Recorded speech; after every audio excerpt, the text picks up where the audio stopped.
Tayo lang ba lagi nabili ng mineral water? Or ano lang to, pang baby lang ata. Yeah.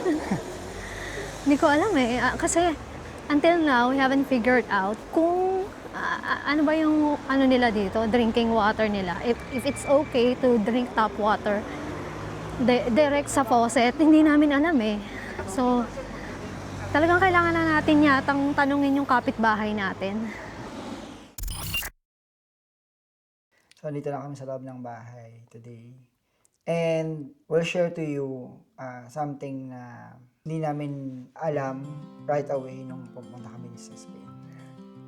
Yes, for almost 2 months of staying here sa Spain, kung mapapanood nyo yung mga videos namin, ano kami, we're always buying this 6-liter na mineral water sa Mercadona. At some point, parang nag-ano kami, tinatanong namin yung sarili namin, bakit parang kami lang yung bumibili ng mineral water dito sa Mercadona? Hindi namin alam kung talagang normal yon or hindi siya normal dito sa Spain, specifically here in Oviedo. So, nandun yung question na, pwede ba talagang inumin yung water directly from the faucet? Although based on our research, pwede. Kasi generally daw is malinis naman daw yung tubig dito sa northern Spain. Pero hindi kami nag-take ng risk na inumin agad eh. We wanted to somehow check yung locals dito kung pwede ba talagang inumin. Yeah, kasi of course isa yun sa mga concern namin. Kasi ako personally medyo maarte na yung tiyan ko. Though nasanay naman ako dati sa Pilipinas na kahit from Poso, okay lang ako umiinom. But of course, tumatanda na tayo. Medyo kapag hindi may gusto yung tiyan ko, parang Bilis mag-react. Pag may hindi gusto yung tiyan ko, either tubig or pagkain, usually nagsusuka ako or diarrhea, gano'n. So, kaya hindi namin niris yun. Siyempre, mahirap magkasakit na nasa ibang bansa ka. So, hindi namin niris uminom directly from tap water. Kaya, parang pag nag-grocery kami, bumibili kami lagi nung 6-liter na tubig. Then lately, 8 liters, no? Pero ano lang naman kasi siya, like, more or less 1 euro lang yung presyo ng 8 liters na yun. So parang, within a day, kaya namin mag-consume ng 8 liters. So parang, more or less 30 euro for 1 month. Yun yung gastos namin para sa water na drinkable water. Yeah. Ang medyo challenging lang talaga is since wala kaming sasakyan, 'di ba? Yung pagka-carry hindi lang naman isa yung binibili namin. Minsan nga 4, 3, ganyan. So, there were these times na gusto na namin katukin yung kapitbahay namin just to ask that question, kung pwede bang na inumin yung tubig directly from the faucet. And thankfully, when we met yung first Filipino na nakilala namin dito sa Oviedo, siguro napaka-awkward, pero hindi ko na napigilan yung sarili ko na tanongin siya. And he confirmed na yes, safe uminom directly from the faucet kasi siya ginagawa din niya yon. Pero yung practice niya is nilalagay muna niya sa fridge yung tubig. Ang parang sinuggest niya sa amin is bumili kami ng yung pitcher type na filter. So, nakahanap na rin kami nun. And, disclaimer, no? Andito kami sa Oviedo. So far, yung natanong namin na nakatira dito. So, we're talking about yung tubig dito sa Oviedo. Yeah. We're not sure sa other part ng Spain kung drinkable ba talaga yung tap water. So, if you know, you can comment us kung ano ba talaga yung estado ng tubig sa ibang part ng Spain. According sa local here sa Oviedo, drinkable yung tap water. And basic experience namin.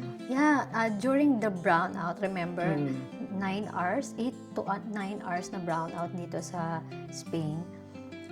Syempre, panic mode. Nagpuno ako ng tubig sa 8 liter na Paano ba container. Ayun, Container. pakita natin yung isa. So, this one. So, Monday yun, nung nagpuno ako nito.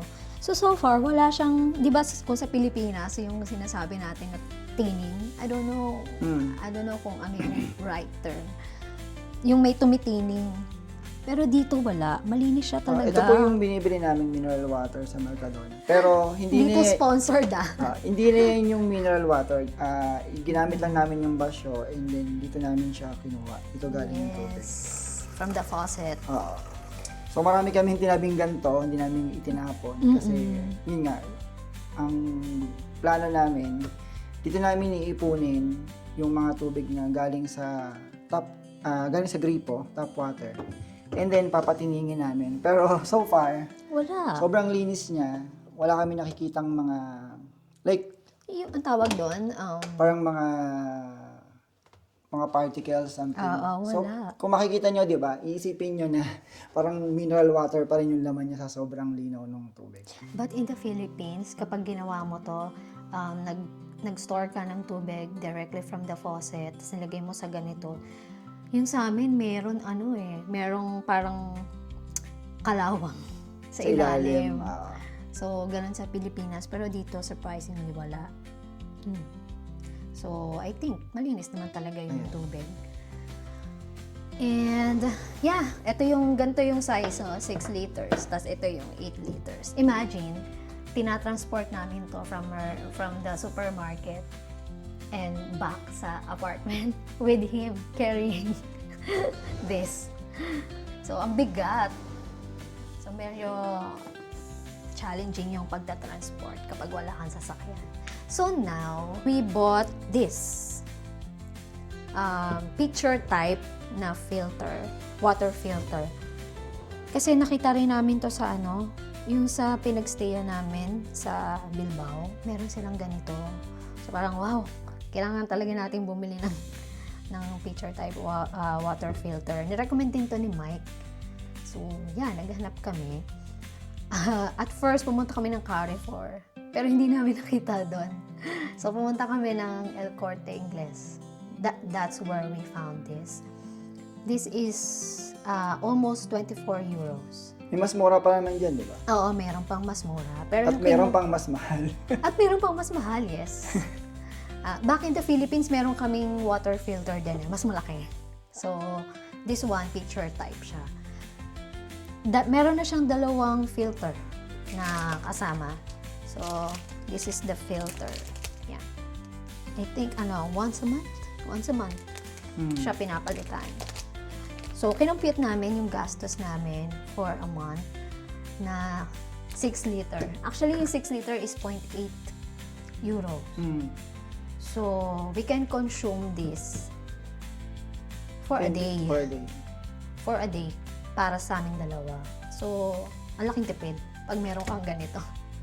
So, ang bibilin mo na lang monthly is this, the filter. Which will cost you. Kasi parang meron doon, nakita kami, 6 packs na siya.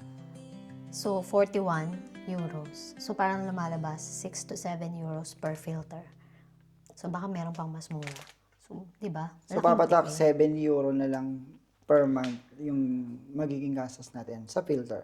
Yeah, sa filter. Whereas kung dito, ang laki.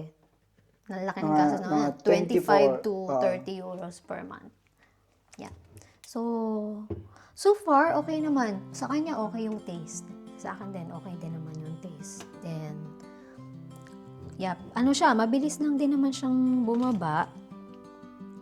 Parang ang lang dito, ang gagawin naming strategy, yung mga basyo namin, yung mga walang laman doon na tubig, lahat ng galing dito, doon namin i-store siguro para meron kaming stock ng water, drinkable water. Kasi maliit lang siya eh. Maliit lang to. So, every time, kailangan mo siyang refillan from the faucet. So, yeah, para magkaroon ng stock water. So, I guess we're happy with our purchase. This is not a sponsored. This is not a sponsored review, no? And wala rin naman kaming lab test, something. Hindi naman kami expert sa mga ganun.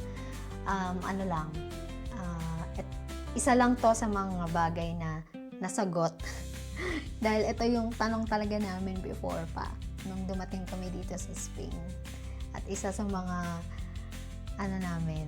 challenge na lagi kami bumibili ng bottled water from the Mercadona, from the supermarket. Kung magtatanong kayo, hindi pa namin natatry uminom directly. Though, nakikita nga namin malinis yung tubig. So, siguro, we'll try paunti-unti. Uso rin pala dito yung sparkling water. Yeah.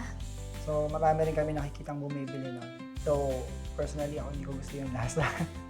Sa akin, okay lang.